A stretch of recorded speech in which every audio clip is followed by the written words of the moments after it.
She began her life baptized in the Levean church by Anton LaVey himself, before he succumbed to death on Halloween night. An authoress at the prodigious age of 16, she began penning her thoughts on Satanism and the occult in her live journal. She double majored in medieval history and political science at Oxford University, the one in England. Please welcome Sibyl Weisenthal.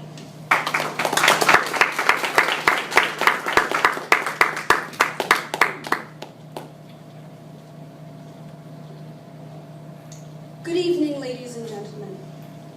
Tonight, it is my great pleasure to reveal to you my latest work, Baphomet's Bitch, a dark girl's guide to summoning the Dark Lord. I have taken and compressed millennia of historical research to present to you this comprehensive guide to beckoning the ruler of all demons, Lucifer himself, up from hell. In this introductory chapter, I will lay out all that you will come to learn in the following passages. But first, I see many potential magi in the audience who may feel excluded from our present discussion. Though this book is directed towards women, a companion book will be released quite soon, entitled The Most Powerful Bottom of Them All, You, Satan, and the Homosexual Agenda. Now back to the matter at hand. There are many questions left to be answered.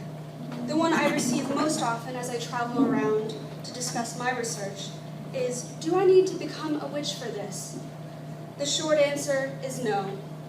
A more detailed answer is that you do not have to, but it is recommended. In the chapter entitled, Which Witch is His Bitch? I explain the processes through which you can become part of Satan's ministry.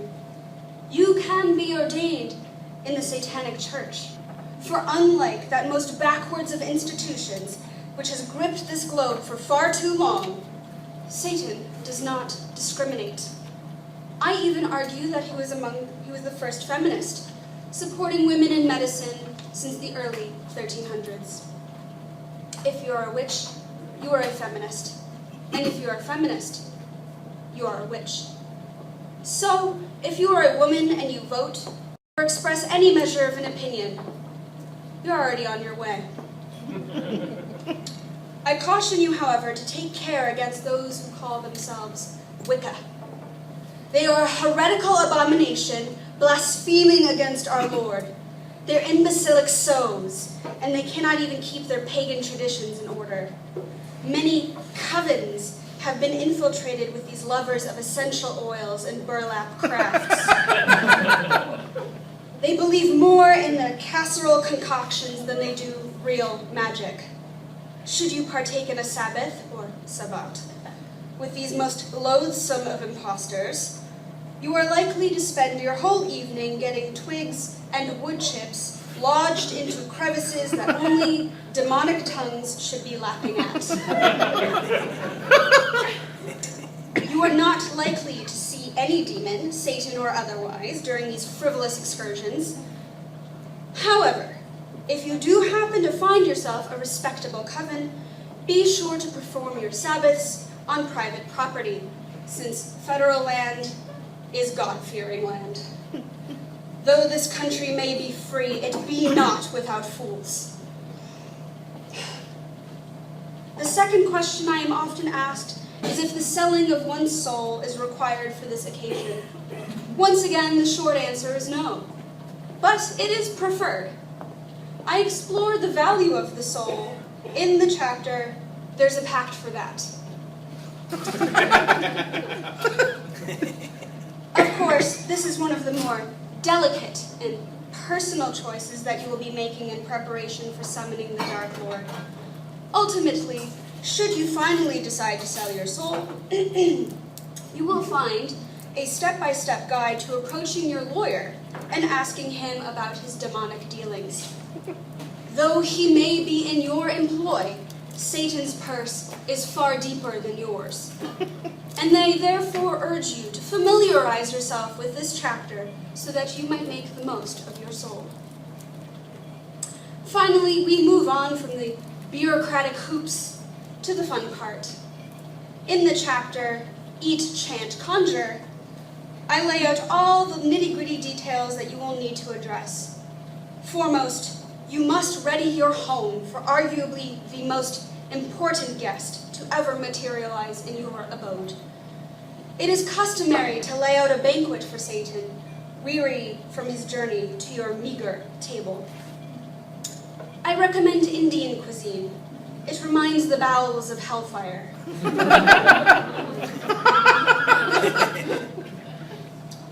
Candles set the mood, but they are not necessary. Do not believe any scheming purveyor of magical goods. There is not a candle in this world that will produce any magical effect. You would be better off selecting from a number of artificially scented candles at your local big box grocer. Walmart is perhaps the best in their selection. I also like to support a business that capitalizes on the pain and hardship of the masses. But this is my personal taste. This would also be the appropriate time to prepare your sacrifice. Different occasions call for different skinned animals. The sacrifice of children has been replaced by the promising of children to Satan at birth. Do not entertain this as a possibility. We now place more effort in growing our potential dominion rather than reducing it. Animals are easy and inherently filthy. In preparing your home as well as your sacrificial beast for the coming of the Dark Lord, I urge you to seek out Martha Stewart's Good Things for Easy Entertaining, the best of Martha Stewart living. It really does have it all. Do not fall into the same trap that plagued necromancers of yore. Pardon my aggressive change of pace, but their grave mistakes illustrate how easily hubris can overtake the hungry. They were charlatans, and quite idiotic ones at that. For those unaware of their folly, they were men of the church that believed that they could command the demonic world with God's power. Satan does not serve you, nor anybody save for himself. Should you attempt to begin your incantations with blessings to the spirits that lounge in the heavens, you will be sorely disappointed. I have never attempted such a grave act, and therefore cannot tell you the consequences of doing so in full detail. But it is apparent that many apparitions will appear to beguile you into believing your own sublimity until you are too blind to realize your own demise, however that may be. I continue this discussion on what to do and what not to do in the chapter entitled The Diablo Code. It provides a few incantations, a brief summary of necessary symbols, and a rudimentary lesson in medieval Latin. The last bit is not required, but it does make for a rather nostalgic Satan. Do not bother with astrology. The celestial bodies are heaven's work. Similarly, the best times of year to perform these duties are sure to surprise you. While he will be far too busy on All Hallows' Eve to hear your call, and you will undoubtedly have a goblin or a lesser demon knocking upon your door, Christmas and Easter are ripe with promise, as the most temptable creatures will be prostrating themselves in false piety, but nevertheless protected by the boundaries of the temple. If all goes accordingly, Satan should materialize before you, most probably in the center of your inverted pentagram. After you both have gorged yourselves, the foreplay will be over, and he will expect you to put out. In the chapter 666 Shades of Grey, I explain exactly how a spiritual being can perform the most human of acts. Curious clergymen have carefully explored the details of this process since the early 1400s, and thus this is the one subject with the most literature bound to it. Though there is no earthly reason that you should become pregnant, pregnancies have been recorded over the centuries. In the following chapter, What to Expect When You're Expecting Damien, I I explain through anatomically detailed diagrams how most often semen is taken from a living male by a demon and deposited into a female subsequently. There are, of course, complications of time, temperature, sperm virility, and a variety of other factors.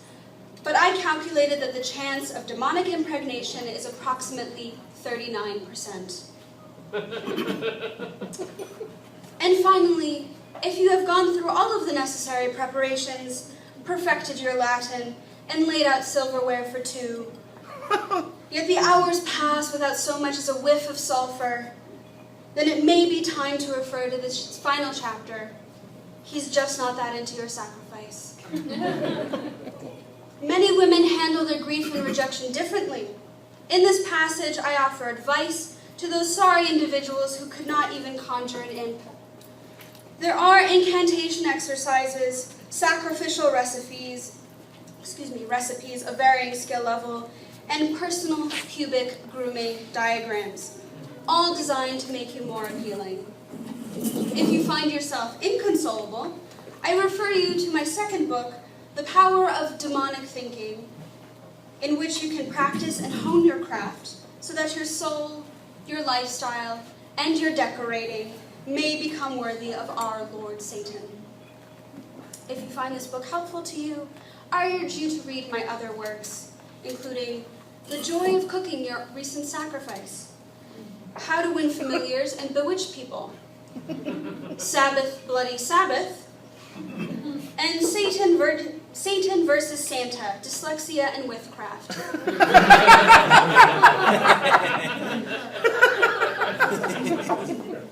Once again, I am Sibyl Weisenthal, and my Twitter handle is @Baphomet'sBitch666.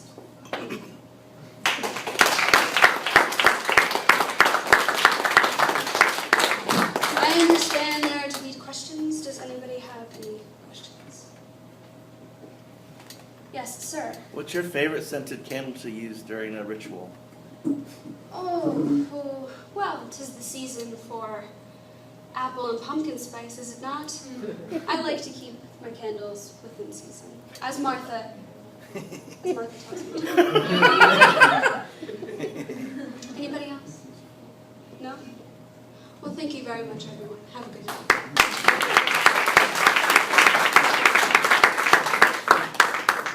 Sibyl Weisenthal, everybody.